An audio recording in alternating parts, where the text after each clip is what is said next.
G'day and welcome to the Transport Leaders Podcast. I'm Graham McCabe. I'm a transport planner and traffic engineer with close to 30 years experience working across the Asia Pacific. And with me today is my co-host, as always, Russell King. G'day, Russell. G'day, Graham. Hello, everyone. I'm a transport strategist and founder of the Transport Leader blog and newsletter. I've worked on the policy side of transport for around 20 years. Okay, Russell, what are we going to talk about today? Today, Graham, we're going to talk about something that is a problem, I think, in the way that we govern our transport systems, and that's when we put transport generalists in charge of transport systems rather than transport experts. So are we talking about people in the bureaucracy, or are we talking about at political level and decision makers here? Yeah, Which one are we focusing on? we're talking very much in the bureaucracy. So we tend to take people who have very little understanding of transport and put them in charge of transport agencies. And that's something that's happening not just in Australia, but you see it around the world. Yeah, I think that would be a good topic to discuss as to the pros and cons of having somebody who's not a transport expert running our transport systems. Okay, so I can't be one of those people. Oh, I don't know. Are you an expert? I hadn't picked up on it in these conversations. But if you think of yourself as a transport expert, I'll let you get away with that one. Well, I'm a sarcastic dummy spitter, I think, is the terminology from one of the commenters online. Well, let's stick with that. You've got a bunch of formal qualifications for doing transport as well, don't you? I don't know how many letters you have after your name that are transport and engineering related. I suspect it's quite a few. I have none. It's a number. Yeah. Okay. All right. So, so I can claim to be an amateur, I think, whereas I think your claim doesn't stand up to your qualification scrutiny. Yeah. Okay. So, I mean, not that it would have ever happened to me, given my inability to shut my mouth. Old school people would, start out as a cadet and slowly rise through the management ranks, getting filtered through the funnel until, one in a generation would become the head of the bureaucracy. And that's what we saw up until the mid-2000s.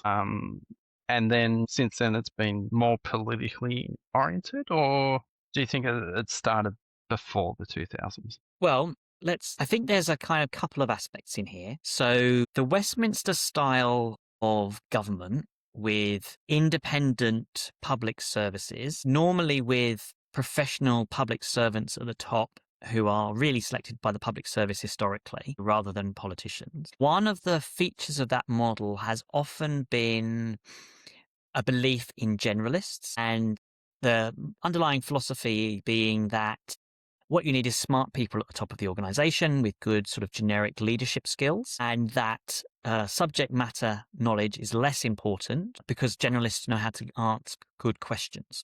And therefore, if they ask good questions, they can get good information from the technical experts.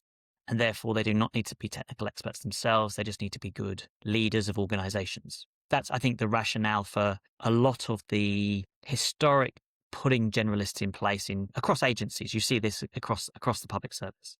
But there are always generalists from within the agents. So you might not have somebody who managed operations, but you had somebody who was around people who managed operations and picked up things through osmosis so that they could ask intelligent questions. I think this is different I think this is one of the characteristics that's different between, say, the UK and Australia. I think the UK in the senior levels of the public service is much more focused on generalists than the public service is generally in Australia, and certainly when it comes to transport. So I'd agree from an Australian context, I think you're right. I think that historically, the vast majority of people that have run the transport agencies in charge of transport in Australia have had a transport background of one sort or another. Yeah. And I'll talk about one of the challenges we have, not with them historically, but also moving forward as well. But yes. Yeah. And then you get very different systems where they're very technocratic, where, the best technical person rises to the top, and ones that are very political, where it's all about which alignment you have politically. Yeah. So obviously the American system has sort of professional public service, but with political appointees at the top of the organizations.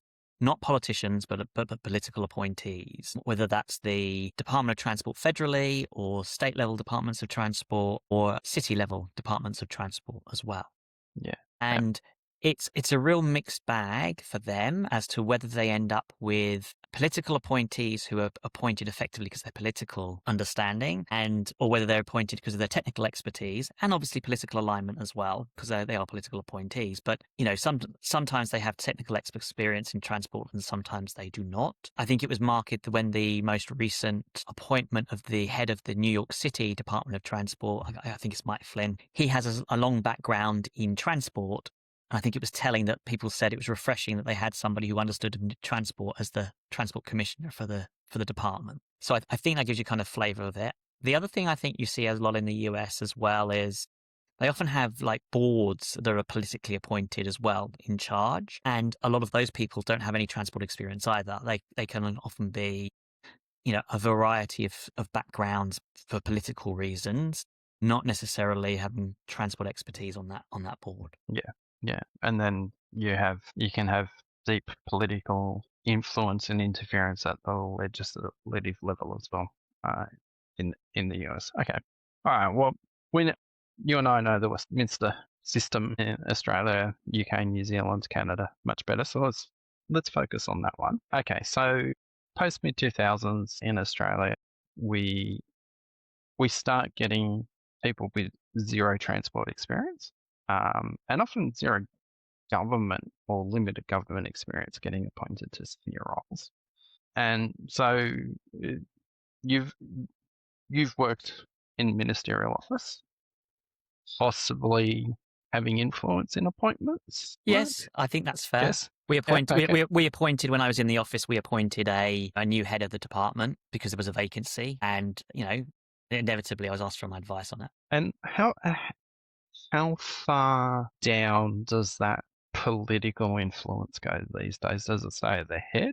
Does it go down into the deputy secretary level, executive director level? So for any budding senior managers who want to get on in the world, at which point should they start looking into the political realm for, assisting a career move? So I think one of the problems we have in the Australian public service is the increasing politicisation of the service. Mm. And I think that it has been for some time, there are people with strong links to one political party or another put into the top 3 tiers of transport organisations, whether that's the head of the department, a deputy, or someone just the next level down. And that causes a problem because when the government changes, someone with stronger political affiliations to the opposition, inevitably there is a deficit of trust. And if your appointments come through we like this person because they have a similar political alignment, regardless of their technical competency or their managerial competency, there's that level of distrust that you're talking about. So how do the senior bureaucrats overcome that? So I think if they are a political appointee or a politically connected person, it is extremely challenging. But I have seen people get over that. And the way that they do that is by being very competent and highly professional. And then they gather the respect. Certainly when I was in government, I knew a few people who were, Labour affiliated, opposition affiliated, okay? And they were a mixed bag. Some of them were excellent, right? And I would more than happily work with again. And others were quite frankly, you were bemused at how they ever got their position, and you suspected that it was the political affiliation was the most important thing, not their technical competency. So we have these people in charge, regardless of which part of the horseshoe donut that is modern politics that they come from, and they're making decisions. So how do we get them making good decisions? Because that's one of the themes that we always talk about is how can we do things better? How do we get these people informed? Okay, so let's talk about the problem with having people who are not transport people and understand transport, first of all. So a lot of the philosophy of the public service and civil service will be, well, these people are smart people, they'll ask good questions. And I think, one of the things we've talked about a lot on our podcast is a lot of the solutions, the right solutions in transport are counterintuitive. And so getting to ask the right questions is hard because the answers are counterintuitive. So if the answer is, oh, look, this road is congested, their default position is, as it Build is with more the vast roads. majority, is build more roads, add an extra lane. Similarly, you see this with regards to things like, parking in town centres. There's a lack of parking and, the town centre is struggling for parking. The answer is, let's build more parking, as opposed to things like, actually, parking's free and that's a problem. You're not regulating the parking. You're not providing alternatives for accessibility to the town centre, such as walking, cycling, public transport, etc. So there's a whole bunch of stuff here where the intuitive answer for non-experts is the wrong answer. And therefore, those questions are very hard to ask just because you're a smart person. You don't understand the transport system and how it operates. Let's be honest about it. There's large numbers of people who are transport experts who struggle with these concepts. Yeah. So again, going back to your experience on the political side of things, if you have people who don't understand the system they're being put in charge of, then trying to provide advice to ministers or engage with the media, that seems like it can come back and bite the elected officials in the bum, because you end up with what might be seen as popular decisions, but actually end up being not popular or not effective. So there's a couple of things in here, right? So in the short term, you get away with it, okay? So a road is congested, all right? They're going to build an extra lane, right? Everybody's happy. This will solve the congestion problem, okay? It'll take a couple of years to build the extra lane at least, okay? And then it'll be a few years before the congestion returns, just worse, okay? So by then, the minister has moved on. Quite often, the government has moved on, right? And so there's no accountability in that sense. The public servant will have moved on as well. And so the mistake, although it's been made, it's never, people aren't held accountable for it because it's not recognized as a mistake. So in that sense, the incentives are not great for getting better decisions. The other problem is, as you say, is if you don't understand the transport system and you're advising the minister, it's effectively the blind leading the blind, because ministers don't understand the transport system. That's not their job, right? They're supposed to be somebody who, is a member of the public, in effect, that has been elected to act on their behalf. They're not expected to be an expert in the particular field that they have been appointed to. Now, over time, they will accumulate knowledge and understanding of that. But in the case of transport, there are people with 20 years of experience who are still very much learning every day about the transport system, and I'd include myself in that, right? So, we can't expect politicians to understand these things by giving them advice from somebody who also doesn't understand it. That's just asking for failure. Okay. So we've diagnosed the problem. You've been accumulating all this knowledge. So, as people, I want to say, what's the one quick fix? Okay, so we probably haven't diagnosed the secondary problem that comes across on this as well, which is an important point as well, right? Because one of the answers to fixing this is think about your leadership in an organization like transport as a team, right? So maybe you have a generalist at the top of the organization, but then you compensate for that with deep expertise across your team. People who've got expertise in operations and strategy and planning, people who understand assets, people who understand projects and building stuff on time and on budget and those sorts of things, right?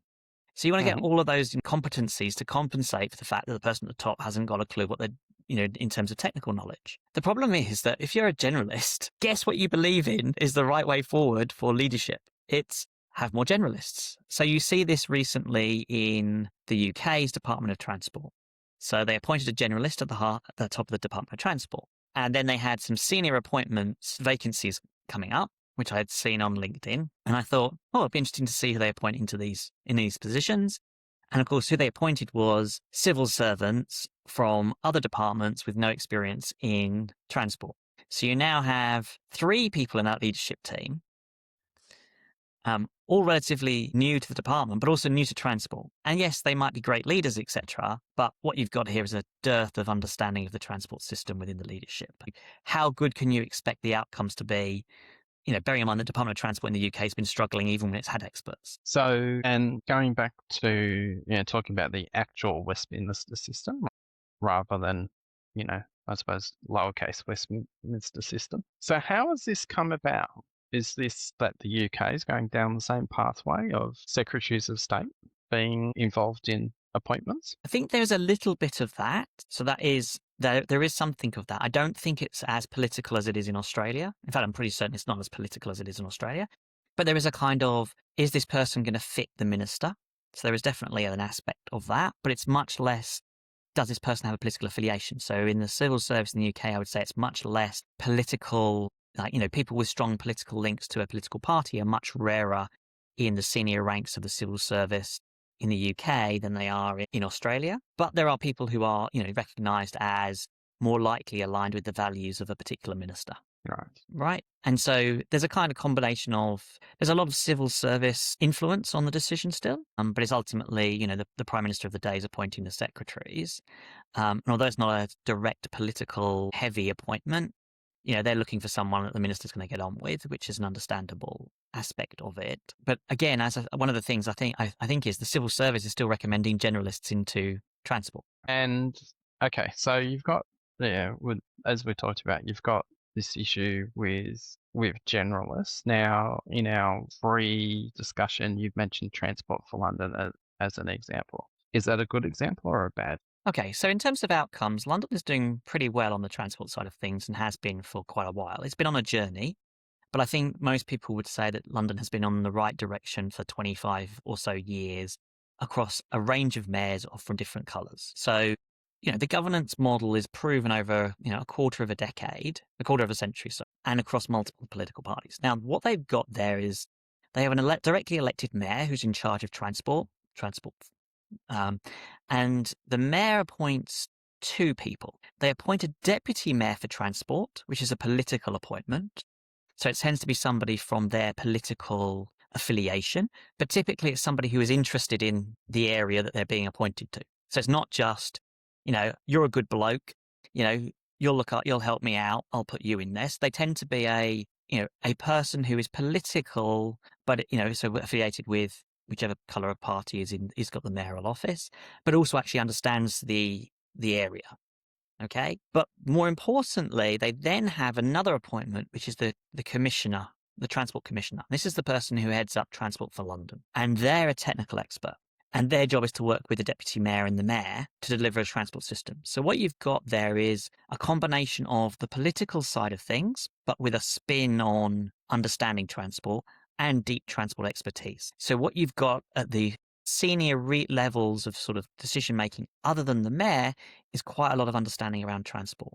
And that's, I think, gets much better decisions. Doesn't mean that, London is perfect in terms of its transport decisions by any stretch of the imagination, but I think it's getting a lot more right than it's getting wrong. And as I say, that's been through a whole series of mayors and different colours. So it's a model that's working very well.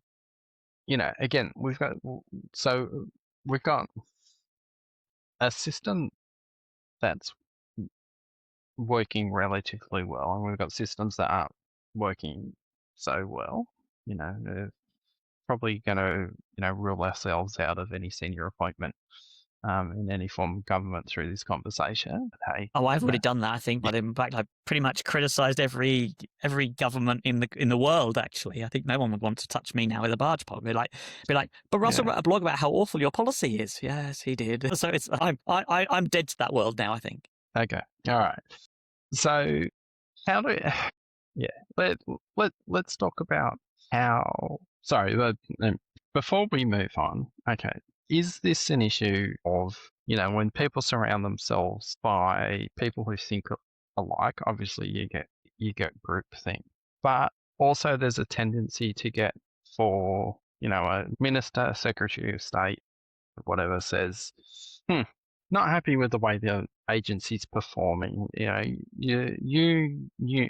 head of the department, do a review, and so a review's done. And the reviews very rarely find that there's a lack of technical expertise at senior levels, do they? They often come out with, you need more people like you. Well, not you personally, but you as the departmental secretary.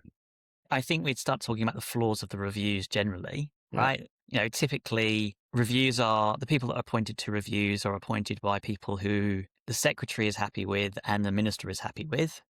And the people doing the reviews, it's not in their interest to upset either party. So it kind of like they're basically going to get the answer that the minister and the secretary are looking for anyway. So the reviews might have some have some interesting insights, but broadly speaking, it's not going to deliver something that says, well, your leadership's not going very well, is it, as the transport secretary, unless it's been one that's been deliberately created by the minister in order to nobble the secretary and have an excuse to remove them. That's not, they're not particularly effective. So I think, there isn't a kind of group which is going to go, this is what you need to have. There is bodies around like the Public Service Commission, and so groups that are supposed to be about understanding the capacity and capability of the public service and focusing on that aspect. It's surprising how often they're getting nobbled politically, because I think they're also the guardians of saying you shouldn't be making as many political appointments, which upsets the politicians, because it's undermining the independence of the public service and it's undermining their competency. So you find that they quite often get their legs cut out from beneath them, which is problematic as well. So it's undermining their independence. I think so. The other thing I would say is if you had a situation where our transport systems were moving in the right direction and all you needed to do was turn the handle and go BAU for transport. So we're building lots of roads. The answer to our transport prayers is just build more roads. I think everything would be fine.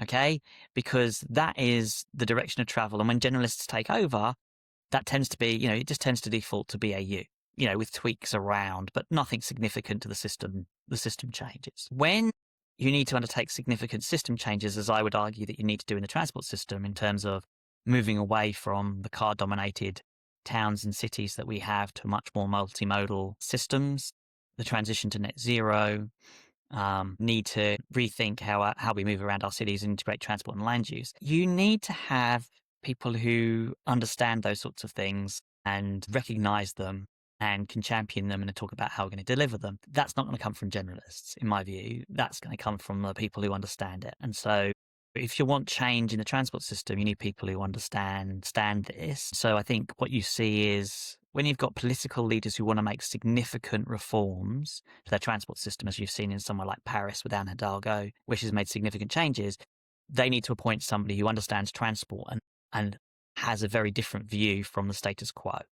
Now, is that somebody who understands transport or somebody who's actually passionate about transport? Which do you think is more important? I've got my opinion, but I'd love to hear yours first. Whoa, I would say there's kind of like most of the people I know in transport who are highly knowledgeable are also passionate, right? I think that the idea that it's an either or, I think is not true. I think there's lots of people who are very passionate about transport. I think one of the challenges you have in transport is they might be passionate about a particular mode. And so trying to find someone who's passionate about multimodal travel and understands the broader aspects of the transport system rather than just, I love trains or I love buses or I love active transport. All are great, but, it needs to be somebody who is able to do it. Which brings me onto a broader point, which is across a leadership team, if we're developing leaders, one of the things I think we've made a mistake about is that we haven't moved leaders across disciplines, across transport. In order to develop their leadership capabilities for the future. So if they started off in rail operations, they may well have ended up as the head of the railway department. Yeah. Right? But all they know is rail operations. Right? Yes. They haven't done project management. They haven't done strategic planning. They haven't done asset management in a big way. And so often they've got significant gaps and unable to take a holistic view. And one of the things I think we need to do is we need to develop our leaders in transport with more than just a narrow understanding. Even if it's, 6 months secondment to the strategic planning team, spend 6 months working on strategy, spend 6 months working, in the projects, in a project team. So you understand how they operate and work so that when you're going up for senior leadership positions, you have a much more rounded perspective of transport rather than a narrow, I understand projects or I understand operations or I understand strategy, policy. Yeah. And so I think that's really interesting. So the leaders who do perform the best, from my perspective, are those ones who they may not have spent 6 months in there doing that work, but they're having coffee with with their peers as they go up. They're having coffee with the project manager who's going, this project's going off the rails because of X, Y, and Z. And they may not know how to solve the problem, but they know how to ask the question. And my perspective is, I think the passion's actually more important than the all-round knowledge, because someone who is passionate will become expert, may not be professional expert, but they will learn enough about the topic to be able to understand it, and then to be able to explain to their political masters why a decision's being made. Yeah, I think I'd agree with you. I'd add a kind of consequence of that passion is that intellectual curiosity about areas that are outside of your current area of expertise. And so willing to listen and understand different perspectives. But I also wonder if you're a senior, top of the transport tree, Mm. I think you've got to have a model of how the system works in your head, don't you? You kind of need to understand it at a strategic level about how different things influence the system and what the system is doing in order to be able to affect the system, especially when we're talking about a system that needs significant change as our current systems do. So it really depends on the change you're trying to affect. So if you're trying to change behavior and what people think about, then that's very much leadership. We're going to stop focusing on cars, and here's why I think it's really important to stop focusing on cars and taking people on the journey. If that's what you want to do, if you want to start, focusing on, more dense walkable environments rather than, building or widening roads, then, Yeah. So culture eats strategy for breakfast. So if the person at the top is passionate about making change, and their selections for the people two rungs down, not their immediate direct reports, are people who want to follow along that vision, then that's where you get that drive for change, because that sends the message to the technical experts. This is what's important to the organization. So the organization can, number of organizational strategic plans that I've seen in my time, that you've seen in your time, that say we will achieve a mode share of X% of usage by public transport, walking and cycling, but here's all our money going to widening roads. So all the people that are employed are people who are good at widening roads. yes. So you get a culture of widening roads. Yes, and there's a big difference between strategy as written as opposed to strategy as practice, right? And Yes. that's that culture aspect of it, right? Is that the strategy is irrelevant for people who are not aligned with the strategy, and they will basically ignore it, and the sum result is your strategy is not being implemented. Our strategy as written is not implemented in the way. Yeah. So if you don't have that passion driving the change, because if you have the passion driving the change, then the person who is the passionate one will start weeding out the voices that are business as usual. Yes, and I definitely think there's a core part of that. I agree, but I think that leader, I would say that they kind of end up in three buckets, right? And this is, do they believe in a kind of transport system for people and goods, or do they believe in it for cars and maybe goods in the sideline, right? Or are they in that? And this is kind of I'd argue probably the biggest bucket, which is, are they in the fudging group?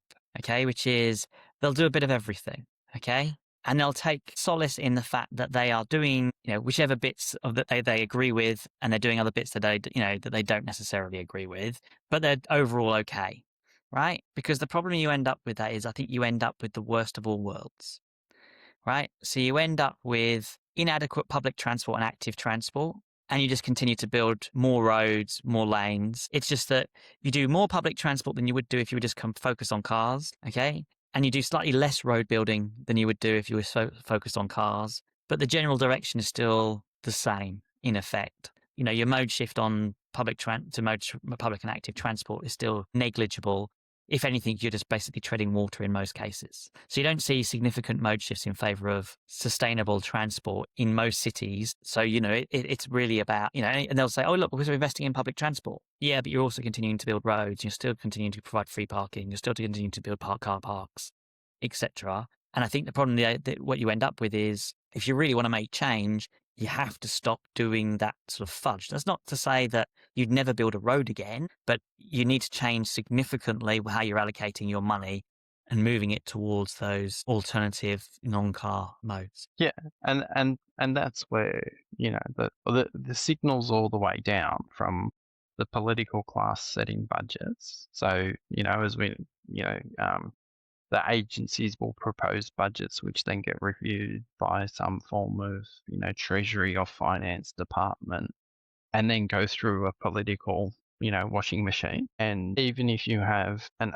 agency head who is very oriented towards active and public transport and potentially freight as well, they may put up a budget which is then overruled by the politicians. And again, that sets the the strategy and culture of, well, no, actually we at a political level, cars are too important. And if you don't have somebody who's able to advocate in a different direction effectively, well, this goes to back their political masters. Yeah, so this goes back to that first port of call of, new minister comes in, what are you saying to the new minister? Right? And if you're basically saying to the minister, everything is fine, minister, we can just carry on as we are, all right? Then if that's your message, which I think would be the message for many generalists, if things are fine, the congestion's a bit bad, but we'll invest a bit more in running roads, we'll invest a bit more in public transport, okay? And things will, get a little bit better maybe. Okay, if that's where you are, then that's what your budget will represent because you've already managed those expectations around the politician. That's what they're expecting. The thing I would say is also there's an agenda for the government, right? So if you've got a new transport minister coming in for a new government, they will have already got a manifesto about what they want to do. Sometimes it will be a radical move towards public and active transport. More often than not, it's really just a continuation of BAU. And all they've done is select projects that are popular in particular marginal seats. And typically, road widenings, roundabout upgrades, those sorts of things. And that will be their agenda. They won't necessarily have a strategic transport agenda. They're often not against public transport. Some of them are, but that's a minority sport, even on, I think for most politicians of either, colour. But, but then it's kind of like, one of the things you've got to provide is that advice to them about saying, by the way, our current policy trajectory means that congestion is going to get significantly worse in our city over the next decade, right? Because I think most ministers would not understand that. They'd be like, really? But we've got these roads we're building. Ah, yes. Let me talk to you about induced demand, Minister. So, and if you want to learn more about induced demand, I think we've got 2 podcasts where we talk about that. And we also have a podcast where we talk about how to brief an incoming politician. So, okay, so how do we develop transport leaders? Yeah. What's your research telling you? Don't know about my research is telling me, but I haven't seen much in this kind of like... Okay, what's your experience telling you? So I think it's very helpful if they have moved around departments, right, and done different things and got different hats, worn different hats. I think that's very helpful. It's not essential. Within the agency. Or yes, so they've done different things. It might not be within that same agency because quite a few public servants have moved to different agencies, etc. But if they've got project experience, they've got operations experience, they've got strategy experience and policy experience. I've seen leaders who've got fantastic credentials in project and engineering, okay, but absolutely no idea about strategy and policy. Completely clueless on it. And that's not helpful, right? Because they're coming from an engineering background. So one of the things that I think both you and I would say about China is it's a bit too engineering focused, right? In terms of its transport solutions, right? Its answer to everything is kind of, we'll build something, which is why it's got lots of high-speed rail everywhere. And although high-speed rail is great, in many cases in China, I think they've built too much of it when it's the wrong piece because it's kind of their default lever for engineering. But I think we've got, you need to have a range of skills. Now, some people have got a broad understanding without, as you say, without necessarily having been there. okay? And will have a better understanding of it, perhaps because they're intellectually curious and they've got friends and colleagues who they've been having with coffees with for 2 decades by the time they get to the leadership position and understand the challenges in projects and operations and etc. and have a broad Yeah. understanding. But I think that there is, then there comes a question of, well, how do you explain that to the people that are selecting that you have a broad knowledge of transport? Well, I've had coffees for 20 years with people who are in project team, isn't quite as convincing as, I've been on projects, right? I've experienced projects with these types of problems. I understand the challenges in the project space, even though my expertise is in operations. Yeah. And getting beyond, I suppose, it really comes down to what the recruitment consultant's brief is, doesn't it? So, like, in terms of, winnowing out CVs and things like that, because somebody has to do that. I mean, you do occasionally get ministers going, I really want this person for the job. Alas, yes. Yeah. And suddenly a CV that wasn't actually part of the initial search appears. But aside from that, how does someone, demonstrate those things when they're going through the processes and, potentially having a coffee with a minister so the minister can decide whether they can work with the person or. Yes. I mean, the challenge here is if it's a very political appointment, which a lot of these ones are, in Australia, Mm, increasingly so, right? The ministers haven't got a clue what they should be looking for to appoint, right? They're basically, their priority then is someone who's like, I can work with politically. Okay. Now, don't get me wrong, that's an important aspect of it. I've seen a situation where you've got a secretary that can't work with a minister, and that's a train wreck, right? That's a disaster. You don't want to be in that situation. But there's a much broader consideration. And so the person who is, maybe the second best person in terms of political fit, but is a good fit still, okay, but is far more capable technically from a transport perspective and has a broader understanding of transport, is far better selection than the first person. But politicians might go with the first person because it's the politically convenient one for them, even if that yeah. person is not the best person to run transport. And transport, I think, is probably one of the more interesting ones from a media and communications sense. I mean, how often do you see the Secretary of the Department of Finance fronting up to the media over an issue, or um, the probably transport, health, education would be the ones where the the when things go wrong, people expect to see the secretary or very senior bureaucrats standing beside the minister. Okay. So let me Yeah, blow my yeah, own trumpet here a little yeah, bit in terms of yeah. like thing. So when I was in government, and we appointed a secretary, okay, one is we picked a good secretary, so not a lot went wrong. So the amount of times that you needed to go in front of the media was greatly reduced. The second thing was we had a senior leader within transport who was the person, and it wasn't the secretary, who would go in front of the media on things. So it wasn't and the secretary, I don't think the secretary ever went on. I can't remember any time that the secretary went on something. I mean, we didn't have a disaster. If it had been a major disaster, sort of another rail disaster or something like that, maybe then you kind of like, it has to be the secretary. But we never, all the challenges that we had, that we were going through, it was never the secretary that was the one being put forward. It was either the minister or a senior spokesman from the department. Who was very, if I think I know who you're talking about, very operationally focused and across the detail of operations. Well, no, actually, so we had Right? several. I mean, that's a good point. We Yeah, actually had several yeah, people, right? So we yeah, did have someone who is that who was in that space with very much detail and operations on rail in particular. But we also had other people who were very good in sort of more sort of like broader customer understanding and other aspects of the transport system. So we had several people who you could put up as and when you needed to. And I'll be honest with you, what did I want my transport secretary spending time on? Did I want them spending time on being in front of the media, or did I want them on spending their time running a good transport department?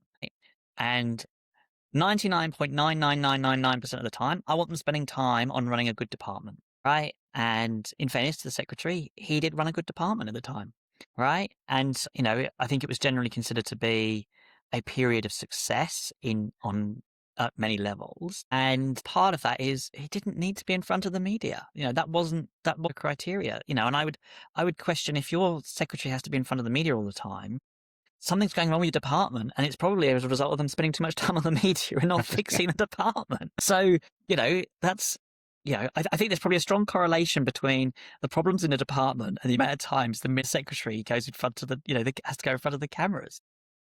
Yeah. And part of that's the minister as well. Is the minister got people that he trusts to go in front of the media from the department? Right? If the only person they trust to go in front of the department, in front of the media from the department is the secretary, that's a problem as well. Yeah. So it's really about having good, diverse leadership teams. Well, I'm a massive believer in building really good leadership teams, right? I think the idea that you can do it through, we're talking about, in say New South Wales's case, they're spending a couple of $1 billion every month, right, on projects. The idea that that sort of size of organization, can't remember how many people it is now, 30,000, something in that region. You can deliver by just one person at the top of the organization, covering rail, buses, light rail, trams, ferries, walking, cycling, cars, all the rest of it. You need a team. And you need a good team of people. And one of the things I would say is we're not good at. So these days, for coaching boards, one of the things they say is essential for good boards is assessing your skills capabilities and your skills matrix. What are the gaps that you have that you need to fill in the board? Do you have, for example, good finance skills on the board? Do you have people who understand, operations on your board? Do you have people who are subject matter experts in the particular type of organization that you are? Right? We are really poor, I think, at doing that at the heads of departments for transport. Because similarly, you'd want to be going, well, ideally, I'd have people with expertise in my leadership team that have got expertise in operations, in strategy, in projects, in asset management, in finance for transport, a whole bunch of other skill sets that you should have in the transport space, and going, where do I have my gaps and how am I going to fill them? So I suppose this brings me to another question. Is the American style where you have a board that is external to the operations setting strategy and then the agencies delivering strategy, is that something that could potentially improve the leadership? Well, we just have to look at the outcomes that it's delivering for the American system. Do I think Well, I the think transport system... depends on where you are, I suppose. Right? It depends on Yeah, where you yeah, are, but even the best examples are not fantastic, right? So yeah. even places like, the highest transit use is, New York. I think second is probably Chicago, right? Even their transit systems are not fantastic by world standards, Yeah. right? So the American model is not one I would seek to look Okay. for great outcomes and therefore to be copied. As I said, we talked about London earlier. London does a really good job of having both sort of a political expertise that has a kind of transport bent, as well as having people who understand the transport system in real detail and has really high quality people doing that as in charge of the day to day and the strategy of the transports, working with the political leaders. That for me seems to be a model that works very well and provides you with both that political and technical knowledge as well. Yeah. So in Australia, probably the closest example that we have are the councils in Queensland. We have, aside from public transport now, but historically had devolved transport management. So you would have a councillor in charge of transport. So Brisbane City Council, Gold Coast City Council, forgive me, other people in Queensland, not really sure. They have a chair of a transport committee They do. who is effectively a deputy mayor in charge of transport. They are. I think the advantage of the London system is you can appoint anyone. It doesn't have to be someone who's elected. Mm. So that deputy mayor in London is not an elected role. It is a directly appointed political role. And that means that you can pick from a lot more, a deep talent pool of people that can both bridge the political and the transport aspects for that role. If it's a council, your talent pool is very limited to the councillors. Yes. And so the chances of you getting somebody who's really good is much smaller. So would I say that's a good model? Personally, I think that's not a good model. Yes. Thanks, Russell. And hopefully people are liking the new format with more than one talking head at a time. And if you want to help us fund having a slightly better looking podcast or actually getting somebody professional to help us out, please feel free to drop us a donation on YouTube, Patreon, buy us a train or bus ticket, whatever you want to call it. And we will be in your feed again next week.